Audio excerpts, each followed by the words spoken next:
ಅರ್ಜುನನ ಪ್ರಾರ್ಥನೆಯನ್ನ ಕೇಳುತ್ತಾ ಕೇಳುತ್ತಾ ಇರುವ ಅಗ್ನಿ ಧಗ ಧಗ ಧಗ ಧಗನೆ ಉರಿತಾ ಇದ್ದ ಮುಂದೆ ಸಾರಿ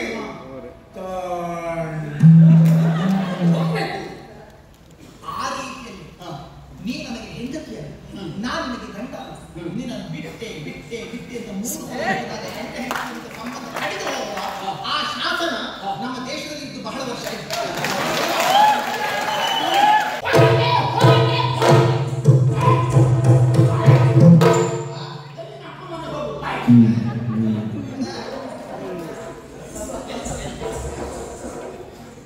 ಎಲ್ಲ ಗಂಡಸರ ಹಣಗಳು ಇಷ್ಟೇ. ಹೆಂಡತಿ 3 ದಿವಸ ತವರು ಮನೆಗೆ ಹೋಗಿ ಬರ್ತೇನೆ ಹೇಳಿದ್ರೆ ನಿಮ್ಮ ಕೈ ಕಲ್ಲಲ್ಲ ಮಾಡೋದಿಲ್ಲ. ಇಲ್ಲಿ ಹೆಂಡತಿ ಬಿಟ್ಟು ಹೋಗುತ್ತೇನೆ ಅಂತ ಹೇಳಿದ್ರೆ ಇವು ಉಳಿತಾರೆ ಈ ಗಂಡಸರು.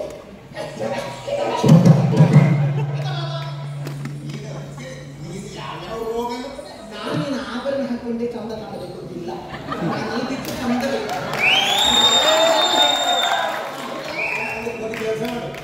ಆ ಹಣೆ ಮೇಲೆ ಬರ್ಸ್ಕೊಂಡು ನಮ್ಮ ಯಾವ ಆಭರಣ ಇದೆ ನಾ ಚಂದ ಬರ್ಸ್ಕೊಂಡು ಅಪ್ಪ ಸತ್ತರೆ 6 ತಿಂಗಳು ದುಃಖ, ಅಮ್ಮ ಸತ್ತರೆ ವರ್ಷಾಂತಿಕ ಆಗುವ ತನಕ ದುಃಖ, ಮಕ್ಕಳು ಸತ್ತರೆ ಪುತ್ರ ಶೋಕ ನಿರಂತರ ನಾವು ಸಾಯುವ ತನಕ ದುಃಖ, ಹೆಂಡತಿ ಸತ್ತರೆ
ಅವತ್ತು ಮದುವೆಯ ಮಂಟಪದಲ್ಲಿ ಪುರೋಹಿತರು ಅಂತರ್ಪಟ್ಟ ಸಲ್ಲಿಸಿದಂತ ಹೊತ್ತಿನಲ್ಲಿ ಇದೇ ರೀತಿ ಅಂತ ನಾನು ಅವತ್ತು ಒಂದು ದಿವಸ ಮಾಡಿದ್ದೆ.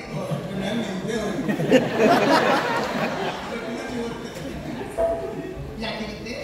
ಅವತ್ತು ನನ್ನನ್ನು ಮದುವೆ ಮುಟ್ಟಿನಲ್ಲಿ ಹೊಸತೊಂದನ್ನು ಪಡೆಯುತ್ತಿದ್ದೇನೆ ಎಂಬ ಸಂತೋಷ ಏನೋ ಉಂಟು ಅಂತ ತಿಳ್ಕೊಂಡು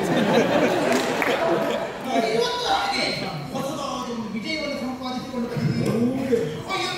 ಇದ್ದೀರಲ್ಲ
ಗೃಹಿಣಿ ಗ್ರಹ ಮುಚ್ಚದೆ, ಗೃಹಿಣಿ ಗ್ರಹ ಮುಚ್ಚದೆ. ಹೆಚ್ಚು ಕಡಿಮೆ ಆದ್ರೆ ಗ್ರಹವೇ ಮುಚ್ಚುತ್ತೆ.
ಪ್ರಾರ್ಥನೆ ಮಾಡುವುದಕ್ಕೆ ಪ್ರಾರಂಭಿಸಿದ.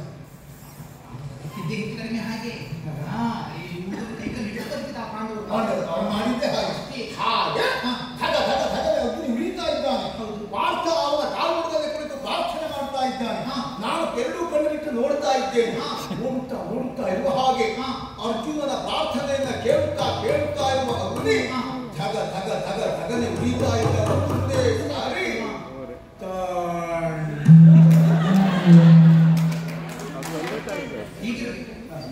ಅಯ್ಯನಾದ ನಾನು ತಣ್ಣಗಾಗುತ್ತೇನೆ. ಇನ್ನು ನನ್ನ ಮಾವನ ಗುರಿ ಹೆಚ್ಚಾಗಿದೆ. ಬಿಲ್ಲು ಬಾಣಗಳನ್ನು ಹಿಡಿದು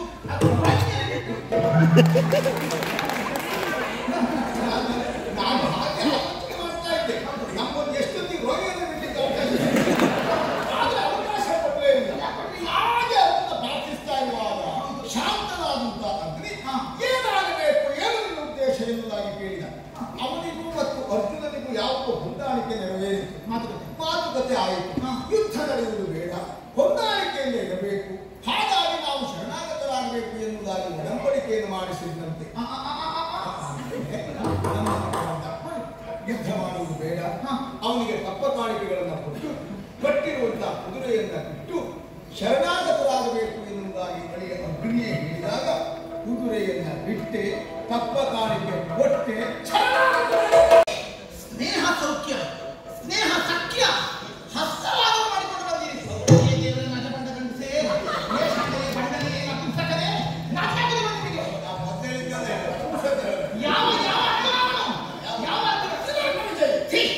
ನಮಗೆ ಸೂತಕವನ್ನು ಕೊಟ್ಟರು.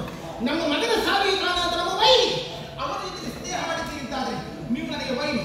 ನಿಮ್ಮ ಕಾಲನ್ನು ಒತ್ತಿ ಬಿಟ್ಟಲ್ಲ, ನಾನು ನಿಮಗೆ ಬೇಕಾದ ಹಾಗೆ ಸೇವೆ ಮಾಡಿದ್ದಲ್ಲ. ಯಾವ ಕಾರಣಕ್ಕೂ ಅಪ್ಪನಿಗೆ ಕಪ್ಪ ಕಾಣಿಕೆ ಕೊಡುವುದಕ್ಕೆ ನಾನು ಬಿಡುವುದಿಲ್ಲ.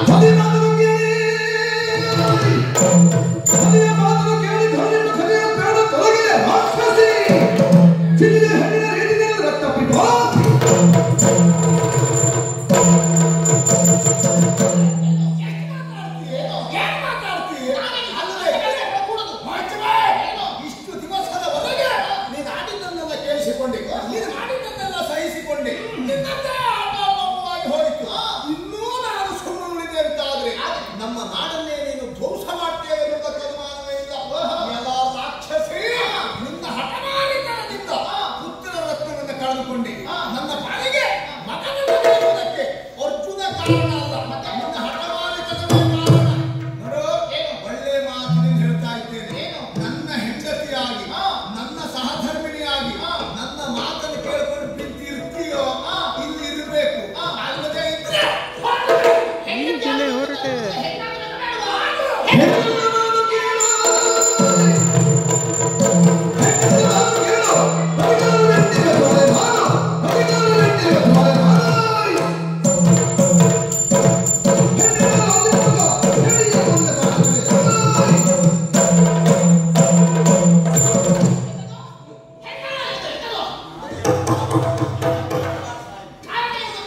ನನ್ನ ಹೆಂಡರವರ ಸುಟ್ಟವನ ಅರ್ಜುನ ಇದ್ದಾನೆ, ನನ್ನ ತಾಯ್ತನವನ್ನು ಕೊನೆಗೊಳಿಸುವವನ ಅರ್ಜುನ ಇದ್ದಾನೆ.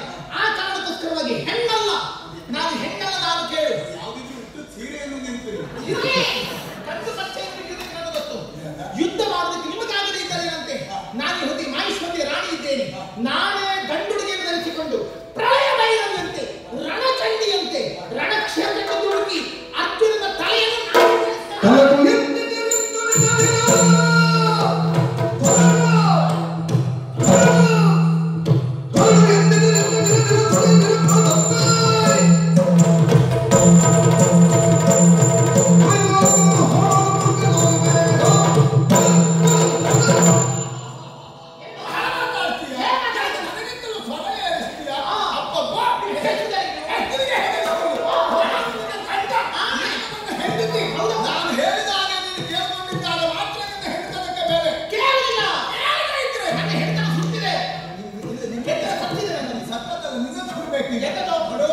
ಮರ್ಯಾದೆಯಿಂದ ನೀನು ನನ್ನ ಮಾತನ್ನು ಕೇಳಿ ಇರುವುದಿಲ್ಲಂತಾದ ಮೇಲೆ ನೀನು ನನ್ನ ಹೆಂಡತಿಯಲ್ಲ. ನಾನು ನಿನಗೆ ಗಂಡನಾಗಿರುವುದಕ್ಕೆ ಇಷ್ಟಪಡುವುದಿಲ್ಲ. ನಿನ್ನ ಮಾತಿನಿಂದಲೇ ಎಲ್ಲ ಸರ್ವನಾಶವಾಗ್ತದೆ ಎನ್ನುವುದಕ್ಕೆ ಅನುಮಾನ ಇಲ್ಲ. ಅರಕ್ಷಣ ನನ್ನ ಎದುರುಗಡೆ ನಿಲ್ಲದೆ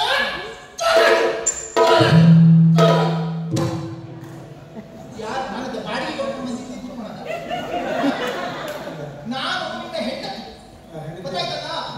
ನೀವು ಗಂಡನಾದ್ರಿಂದ ಅವತ್ತು ಮದುವೆ ಮಂಟಪದಲ್ಲಿ ಪುರೋಹಿತರ ರಾಗ ಹೋಗಿ ಮಾಡುವಾಗ ಈ ಸಪ್ತಮದಿ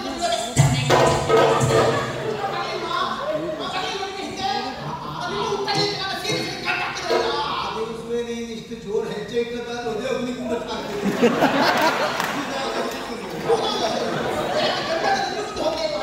ಅದು ಮದುವೆಯಾಗಿ ಮತ್ತೆ ಹೆಣ್ಣು ನಾನು ಅಷ್ಟು ಸುಂದರ ಬಿಡುವುದಕ್ಕಾಗುವುದಿಲ್ಲ. ಹೋಗ್ಬೇಕು.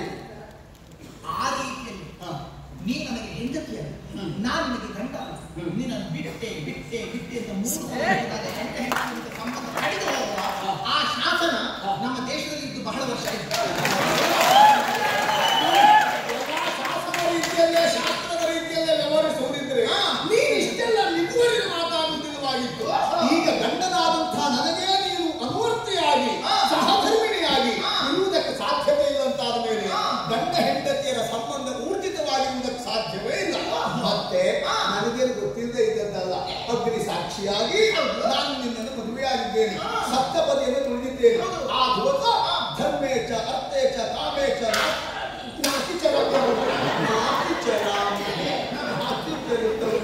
ಹೌದಲ್ಲ, ಇಬ್ಬರು ಅಗ್ನಿ ಸಾಕ್ಷಿಯಾಗಿ ನಾವು ಶಪಥವನ್ನು ಕೈಗೊಂಡೆವು. ನೀನು ಗಂಡನನ್ನ ಹೆಂಡತಿಯನ್ನ ಗಂಡನು ಅತಿಕ್ರಮಿಸಕೂಡದು ಎನ್ನುವುದು ಅದೇ ವಾಕ್ಯ. ನೀ ನನ್ನನ್ನು ಅತಿಕ್ರಮಿಸದೆ ಇದ್ದದ್ದು ಯಾವಾಗ ಮದುವೆ ಕೇವಲ ಹೆಂಡತಿ ಗಂಡ ಹೆಂಡತಿಗಳ ಮಾತು ಕೇಳಿಕೊಂಡು ತಲೆ ಬಸವನ ಹಾಗೆ ತಲೆ ಅಲ್ಲಾಡಿಸಿಕೊಂಡು ಹೆಂಡತಿರಬೇಕು ಅಂತ ಏನೂ ಇಲ್ಲ. ಅದೇ ರೀತಿಯಲ್ಲಿ ಹೆಂಡತಿ ಆದರೂ ಗಂಡನಿಗೆ ಸೂಚನೆಯನ್ನು ಕೊಡಬಹುದು. ಸೀತೆ ಹೇಳಿದ್ದಾಳೆ, ನಾನು ಶಿಕ್ಷಿಸುವಲ್ಲ ನಿಮಗೆ ಸೂಚನೆ ಕೊಡುವುದು. ರಾಮದಲ್ಲಿ ಕೇಳಿದ್ದಾಳೆ, ಅದಕ್ಕೆ ನಾನು ಹೇಳಿದ ತಪ್ಪತ್ತು. ರಾಮ ಸೀತೆಯರ ಸಂಬಂಧ ಬೇರೆ, ಇದು ಸೀತೆಯಲ್ಲ ಶೂರ್ಪಣೆ.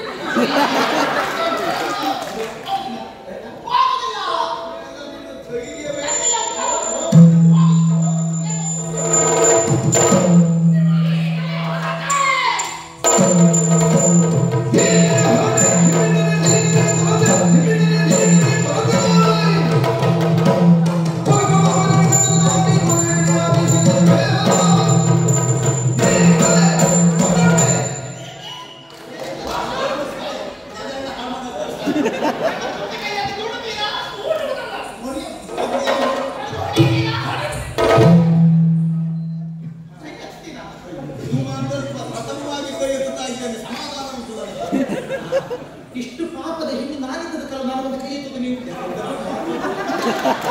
ಬೇರೆ ಯಾವ ಜೋರಿನ ಹೆಣ್ಣಾಗುತ್ತದೆ ನೀವು ಹೊತ್ತು ತಿರುಗಿಸಿ ಹೋಗುತ್ತೀರಿ. ದೇವರೇ, ನೀವೇ ಪಾಪದ್ದು ಅಂದ್ರೆ ಇದು ಜೋರಿನ ಅಲ್ಲದೆ ಇದ್ರೆ ಈಗ ನೀವು ಅಷ್ಟು ಆ ರೀತಿ ನನಗೆ ಹಿಂಸೆ ಮಾಡಿ ಹಿಡಿದು ತೂಡಿದ್ರೆ ಮರ್ಯಾದೆ ಅಂತ ಹೋಗ್ತಿದ್ರು. ಹೋಗಲ್ಲ, ಸ್ವಲ್ಪ ಜೋರಿನಂತ ಹೆಣ್ಣಂತ ನೀವು ಹೊಡೆದಿದ್ದು ತಿರುಗಿ ಹೊಡೆದಿತ್ತು. ಬೇಡ, ನಾವು ಹೋದ ನಾನು ಕಟ್ಟಿಕೊಳ್ಳೋದಿಲ್ಲ. ಈಗಲೇ ಹೊರಟೆ, ಈಗಲೇ ಮಾಹಿಷ್ಮತಿಯ ಸ್ವಾಭಿಮಾನದ ಜ್ವಾಲೆಯಾಗಿ ಹೊರಡುತ್ತೇನೆ. ಸತ್ತ ಮಗನಾದ ಪ್ರವೀರನ ಆತ್ಮಕ್ಕೆ ಶಾಂತಿ ತಂದುಕೊಡುವ ಜ್ವಾಲೆಯಾಗಿ ಹೊರಡುತ್ತೇನೆ. ಅರ್ಜುನನ ಸಾವಿಗೆ ಕಾರಣವಾಗುವ ಉರಿ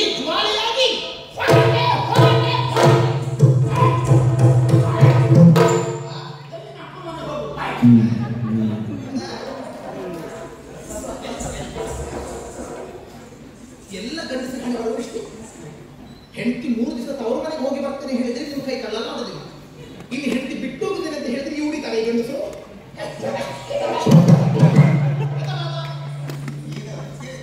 ಯಾವ್ಯಾವ ರೋಗ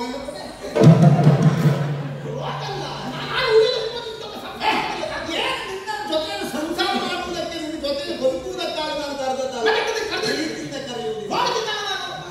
ಕರೀತಿದ್ದೆ ಒಳ್ಳೆ ರೀತಿಯ ಹೊರಟು ಬಿಟ್ಟಿಯಲ್ಲ ಮಹಾರಾಣಿ. ನೀನು ಇಷ್ಟರವರೆಗೆ ಮಾತ್ರ ಮಾಹಿಷ್ಮತಿಯ ಮಹಾರಾಣಿ, ನನ್ನ ಹೆಂಡತಿ. ಇಲ್ಲಿಂದ ಹೊರಟ ಮೇಲೆ ನೀನು ಕೇವಲ ಜ್ವಾಲೆ ಅಷ್ಟೇ. ನಿನ್ನ ಮೈ ಮೇಲಿರುವಂತಹ ಆಭರಣ, ಹುಟ್ಟಿರುವಂತಹ ಬಟ್ಟೆ ಸೀರೆ ಇದೆಲ್ಲ ನಿನ್ನ ಅಪ್ರಮಣೆಯದ್ದಲ್ಲ, ನಮ್ಮ ಸ್ವಂತದ್ದು. ಗಂಡನನ್ನೇ ಬಿಟ್ಟು ಹೋಗುವ ನಿನಗೆ ಗಂಡನ ಬಂಗಾರ ಯಾಕೆ? ಅದನ್ನೆಲ್ಲ ಕಳಚಿಡು.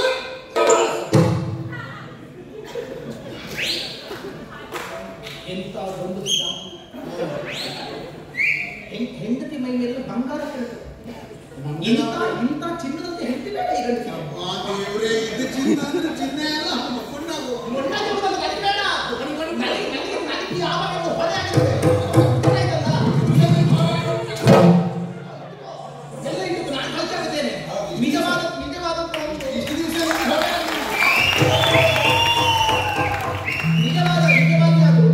ಒಂದು ತಾಯಿ ಆದವರಿಗೆ ಮಕ್ಕಳೇ ಬಂಗಾರ.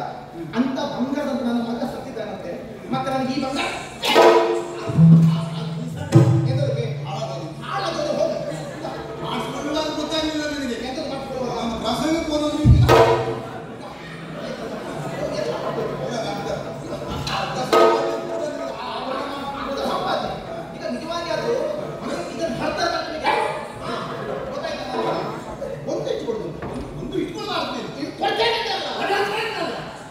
ನಾನೇನು ಆಭರಣ ಹಾಕೊಂಡೆ ಚಂದ ಕಾಣಬೇಕು ಅಂತಿಲ್ಲ.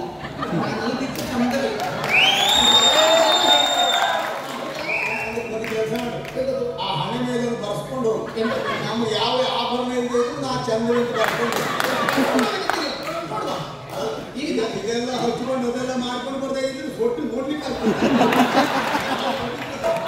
ಮತ್ತೆ ಇಲ್ಲಿ ಗೊತ್ತಾಯ್ತಲ್ಲ, ನಾನು ಬೇಕಾದ್ರೆ ಇಷ್ಟು ಕಳಿಸ್ಕೊಂಡು ನಿಂತ್ಕೊಂಡಿದ್ದೇನೆ ಗೊತ್ತಾಯ್ತಲ್ಲ. ಆಭರಣ ನೋಡ ನೀವೆಲ್ಲ ಕಳಿಸ್ಕೊಂಡು ನಿಂತ್ಕೊಳ್ಳಿ.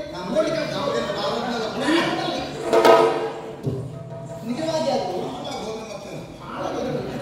ನಿಜವಾಗಿ ಅದು ಹೆಣ್ಣಿನ ಕಿವಿಯೊಳಗೆ ಕಳಿಸಿದ ಯಾವಾಗ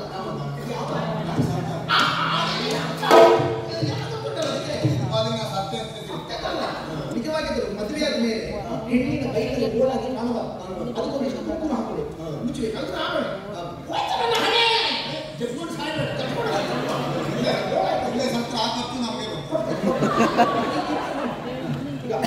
ಕೈ ಬಳೆ ನಿಜವಾಗಿ ಅದು ಈ ಕೈ ಬಳೆ ಹೊಡೆಯುವುದು ಯಾವಾಗ ಸತ್ತದ್ದೇ ಮತ್ತೆ ನಮಗೆ ಎಲ್ಲಿಂದ ಗಂಡ ಅಂತ ಹೇಳ್ಕೊಡ್ಬೇಕು. ನಮಗೆ ಎಷ್ಟೊತ್ತು ಬೇಕು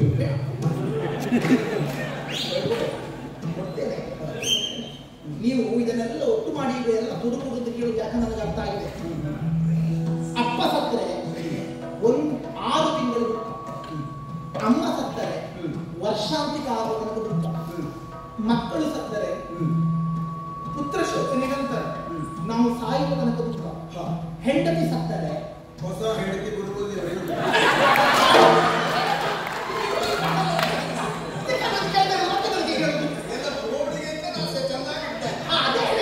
ನಿಜವಾಗಿ ಅದು ಒಂದು ಹೆಂಗಸಾದರೂ ಗಂಡ ಸತ್ತ ಮೇಲೆ ಮಕ್ಕಳಿಗಾದ್ರೂ ಬದುಕುತ್ತಾರೆ.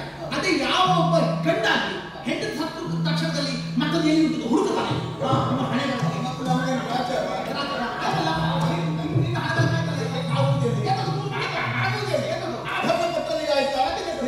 ಮಾಂಗಲ್ಯ ಉಂಟಲ್ಲ, ಆ ಮಾಂಗಲ್ಯ ಕಟ್ಟಿದ ಗಂಡ ನಾನು.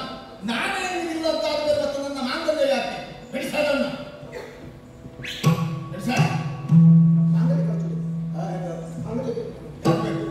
ನಿನಗೆ ಗಂಡ ಬೇಡ, ಮಾಂಗಲ್ಯ ಬೇಕು. ನಾನು ನಾಳೆ ಊರು ತಿರುಗಾಡ್ತೇನೆ. ತಿರುಗಾಡುವಾಗ ನಾನು ನೋಡಿದವರು ಕೇಳ್ತಾರೆ, ಯಾರಮ್ಮ ನೀನು, ಯಾರಕ್ಕ ನೀವು, ಯಾರಪ್ಪ ಅಂತ ಕೇಳಿದ್ರೆ ಪ್ರಾರಂಭ ಆಯ್ತಾ ನಿಮ್ಗೆ ವಜ್ಜೆ ಆಯ್ತು ಅಂತ. ಈಗೆಲ್ಲ ಪ್ರಾರಂಭ ಮಾಡುವುದೇ ನನ್ನ ಮುಖ ಆಗುಂಟು ತಕ್ಷಣದಲ್ಲಿ ಕೇಳ್ತಾರೆ. ಆಗ ನೀವು ಪರಿಚಯ ಹೇಳಿದ್ರಿ, ಮಾಹಿಷ್ಮತಿ ಅಂತ ಒಂದು ಊರು ಉಂಟು, ಅಲ್ಲಿ ನೀಲಧ್ವಜ ಅಂತ ಒಬ್ಬ ನರಸತ್ತ ಗಂಡಸಿದ್ದಾನೆ. ಆ ನರಸತ್ತ ಗಂಡಸು ಕಟ್ಟಿದ ಮಾಂಗಲ್ಯ ಅವನ ಹೆಂಡತಿ ಅಂತ ಊರು ತುಂಬ ನಿಮ್ಮ ಹೆಸರೇ ಹಾಳು ಮಾಡಬೇಕು. ಅವರೆಲ್ಲ ಏನ್ ತಿಳ್ಕೊಳ್ತಾರೆ? ಎಂತ ನರ ಸತ್ತ ಗಂಡಸನ ಜೊತೆಗೆ ಇರ್ಲಿಕ್ಕೆ ಆಗದೆ ಇತ್ತು ಇವಳು, ಇನ್ನು ನರ ಸೊಲೀದ ಗಂಡಸನ ಜೊತೆಗೆ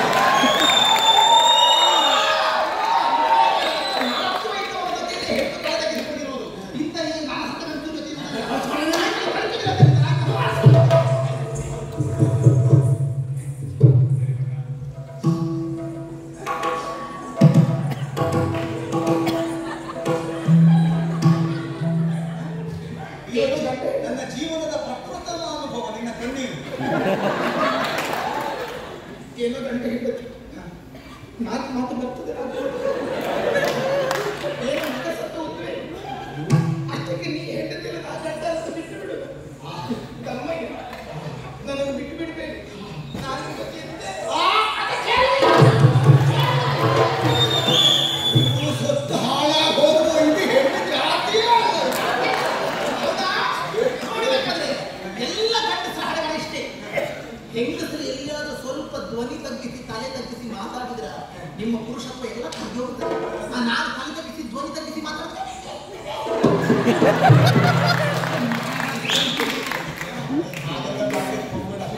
ನೋಡುವುದಕ್ಕೆ ಒಂದು ರೀತಿ ಅಸಹ್ಯ.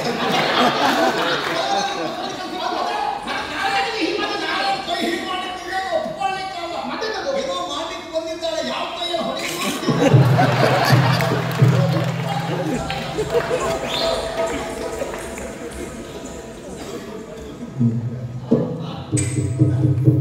ಅಂತೂ ಇಲ್ಲಿಯವರೆಗೆ ಬಂತಲ್ಲ, ಈಗ ಅರ್ಥ ಆಯ್ತು. ಹೆಣ್ಣೊಬ್ಬರಿಗೆ ಅತಿಯಾದಂತಹ ಸ್ವಾತಂತ್ರ್ಯ ಕೊಟ್ಟರೆ ಏನಾಗ್ತದೆ? ಸ್ವಲ್ಪ ದಿವಸ ಕಳೆದ ಮೇಲೆ ಇದೆಲ್ಲ ನಾವು ಹೇಳ್ಕೊಂಡು ತಿನ್ನಬೇಕು.